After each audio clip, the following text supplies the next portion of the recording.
Hi class, welcome to session 2 of Unit 2, Discrimination in Employment. At the end of this session, we should be able to define the concept of discrimination, identify the difference between subjective discrimination and objective discrimination. Discrimination as a concept means treating people differently based on acceptable behavior. Acceptable in quotes, because discrimination is discrimination, but based on acceptable behavior which we as persons have personalized. That is what we mean by acceptable behavior. But discrimination generally means treating people differently based on a particular standard, a particular criteria, or acceptable behavior. In the working environment, discrimination is allowed, except that the basis for discrimination must be clear. Discrimination is allowed in the working environment, but the basis of such discrimination must be clear. You'll see that later on in the presentation. We have objective discrimination and subjective discrimination. So objective discrimination is based on clear job criteria and regarded as fair discrimination. So based on a particular job criteria, discrimination is allowed in the sense that it is clear that maybe you want degree holders for a job. So if you are an SHS leaver, a diploma holder, and you apply for this job, you will surely be discriminated against based on what the job criteria stated. However, objective discrimination is based on the basis of employee selection, appraisal, and reward management. When we talk about employee selection, as I said initially, if you want degree holders for a job and you come for the job and you have an HND or diploma certification, you are going to be discriminated against. Appraisal. Employee performance is regularly or should be regularly assessed and controlled so that we can appraise employee performance, see how they are faring on the job. Is their actual performance up to standard? If it is, then employees should be rewarded. So based on the appraisal, the reward system is also going to be biased based on the incentives or how you want to continually motivate employees to continue their good work done. Discrimination, however, objective discrimination, however, is unfair if criteria is used, different criteria are used to select different job seekers. So it's only fair if you use the same criteria for different job seekers. But if you use different criteria for different job seekers, then the objective discrimination is unfair. Subjective discrimination, however, occurs on the basis of employment, which is only known to an employer. So subjective discrimination is when an employer is the only one in the know of the criteria he is using to employ his personnel. So the objective discrimination, it is clearly stated, this is the job criteria that we have. But the subjective discrimination, it is only the employer who knows. So it's not also known to the employee. The objective discrimination is known to both the employer and the job seeker. But subjective is only known to the employer or the team of panel sitting there. That is why we are going to say subjective discrimination has occurred. So cases of subjective discrimination, as per Ghana's Labour Act 2003, Act 651, are based on sex, marital status, color, nationality, disability, and age. This is when you have subjectively been discriminative against job seekers or applicants to your job. Subjective discrimination violates the basic human rights of individuals. Because if you are discriminating against someone because of their marital status, their nationality, their color and age, at least that's very much not fair. Now we are looking at the forms of discrimination in an organization. First, there are others, but we are taking it one after the other. So one, we have sex discrimination. Sex discrimination could be direct or indirect.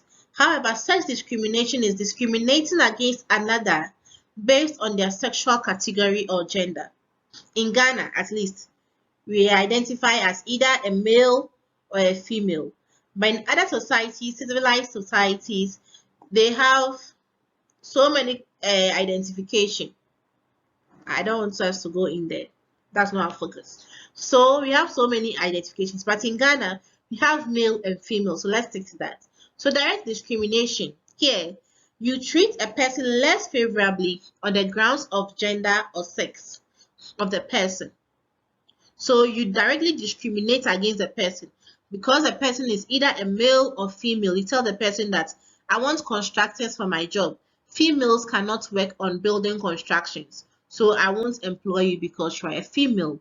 That is direct discrimination.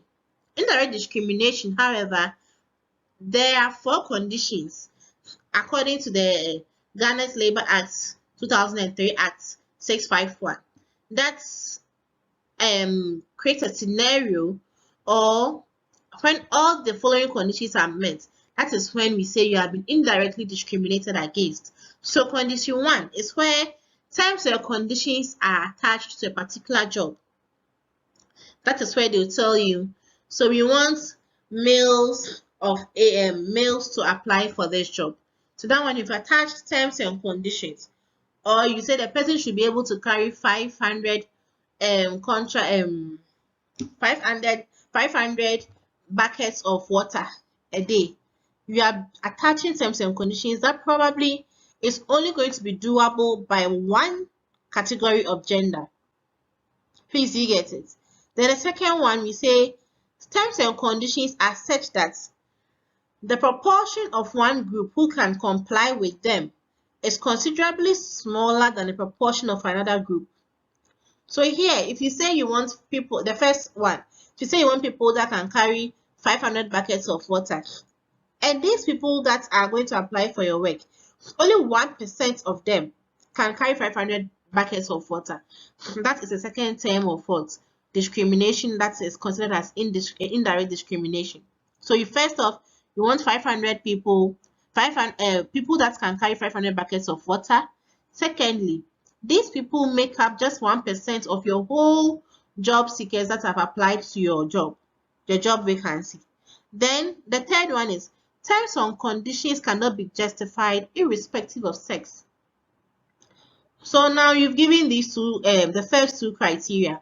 Then the second term or condition is without sex, we can't justify the job vacancy that you're advertising. So now we know that it is solely males you are talking about. So we can align it with gender. Then there are no objective justification for the terms or conditions. You don't have a reason to say that you want 500 people who can carry 500 buckets of water. Why? Why should it be 500 buckets of water? You have not given us any objective justification. Then indirect discrimination has happened. The second discrimination, this is also a type of sex discrimination, but here you are victimized. So we normally say victimization. So sex discrimination is direct, indirect, and victimization. Please, let's not forget that. Victimization is also a type of sex discrimination. Here, a job seeker, irrespective of their sex, their gender, male or female, are treated less favorably due to allegations of discrimination. First off, nobody has discriminated against you, but you are going around assuming you are being discriminated against. Secondly, you give evidence or proceedings of such discrimination, then it means you've been victimized. Lastly, or an intention to do any of the above. An intention that you want to assume people are discriminating against you. Secondly, you have evidence, and that's when we victimize you. So we call you victimization. That is when you victimize a person based on allegations of discrimination, you give evidence, or there's an intention to be discriminated against you. The second form of discrimination is race. When we talk about race, we mean skin color, nationality, ethnicity, but ethnicity is more about tribalism. So when people discriminate against you because you come from the southern part of a country, the northern part of a country, that is what we call ethnicity. Like your tribe, they are discriminating because you come from some ethnic group or ethnic background. But normally, when we say race, we mean skin color and your nationality. So race discrimination is when employment decision is made solely based on a job seeker's color, skin, or race. When we talk about skin, we don't mean fair or black.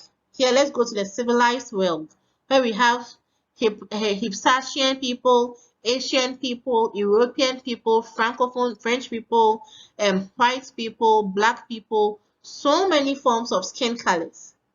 Please, do you get it? So here, when we say skin color, it's not the Ghana fair and Ghana dark people skin color. No, we mean where we have people from different nationalities with different skin colors.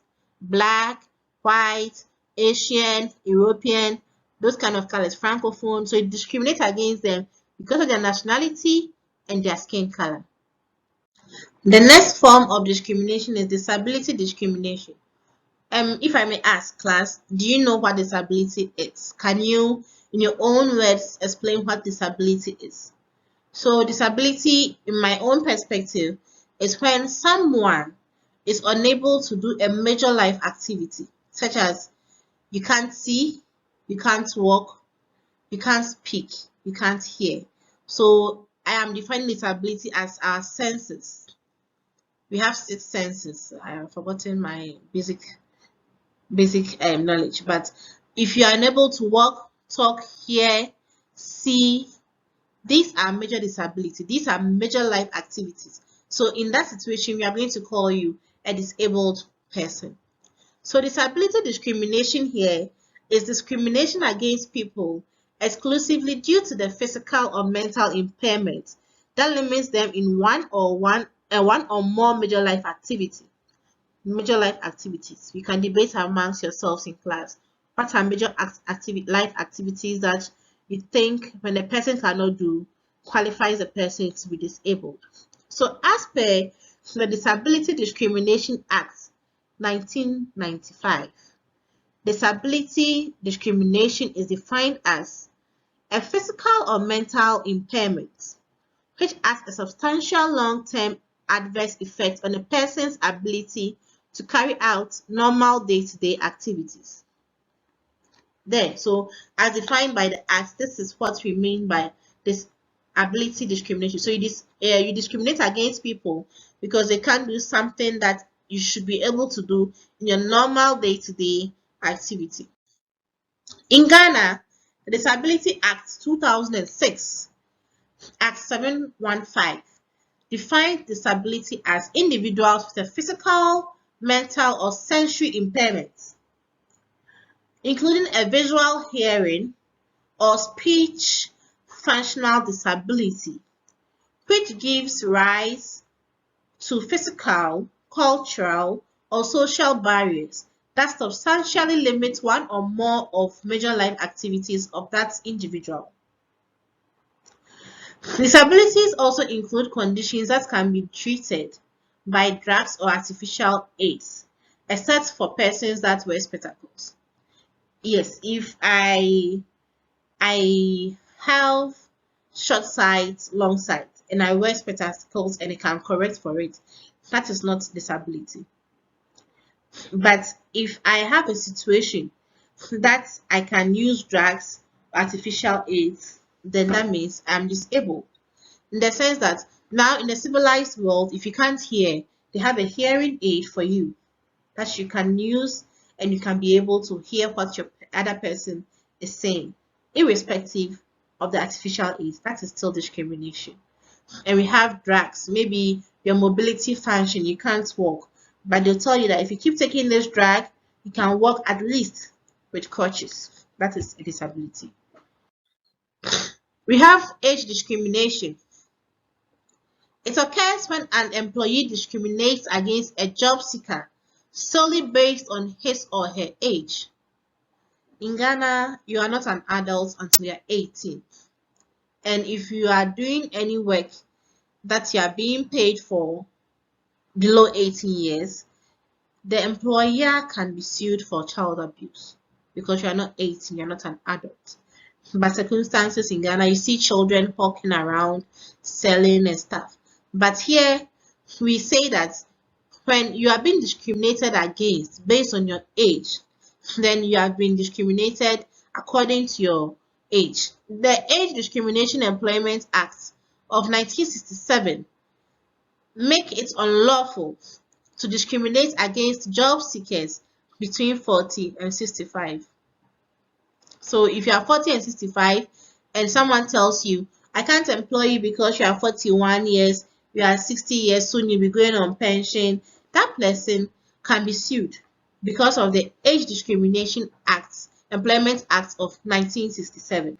In this session, we learned about discrimination, what discrimination is, the type of discrimination, fair, subjective and objective.